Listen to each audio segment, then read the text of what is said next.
നെടിയിരിപ്പ് ഗ്രാമപഞ്ചായത്ത് രൂപീകരണ കാലഘട്ടം മുതൽ മുനിസിപ്പാലിറ്റി രൂപീകരണ സമയം വരെ ജനപ്രതിനിധികളായ പ്രസിഡന്റ്, സ്റ്റാൻഡിംഗ് കമ്മിറ്റി അധ്യക്ഷൻ, മെമ്പർമാർ എന്നിവരുടെ കൂട്ടായ്മ നെടിയിരിപ്പ് സഹകരണ ബാങ്ക് ഓഡിറ്റോറിയത്തിൽ നടന്നു.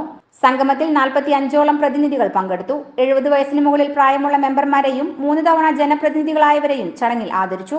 തുടർന്ന് വിവിധ കലാപരിപാടികളും അരങ്ങേറി. രാഷ്ട്രീയ കക്ഷി ഭേദമന്യേ ഏവരും പങ്കെടുത്ത സംഗമത്തിൽ വികസനത്തിന് വേണ്ടി ഒരു പുതിയ കൂട്ടായ്മ രൂപപ്പെടണമെന്ന അഭിപ്രായമുയർന്നു. മുസ്ലിയാരങ്ങാടി മുതൽ കുറുപ്പത്ത് വരെയുള്ള വലിയ തോടിന് സമഗ്ര പദ്ധതി വേണമെന്ന് സംഗമം ആവശ്യപ്പെട്ടു.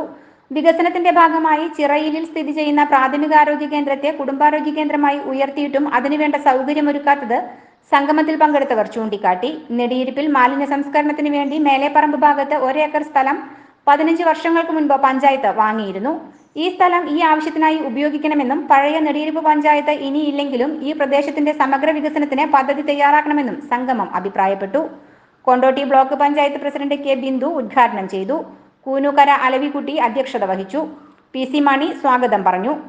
KP Firoz, K Saidalavi, KA Kunjumon, KA Munnas, KM Koyamu, M Abubakar Haji, P Ahammed Kabeer, KK Asmabi, PE Kunjappu, KC Sheeba, KP Hussain, Bindu KP, Ayesha teacher തുടങ്ങിയവർ സംസാരിച്ചു. V സുബ്രഹ്മണ്യം നന്ദി പറഞ്ഞു. Enlight news, Kondotty.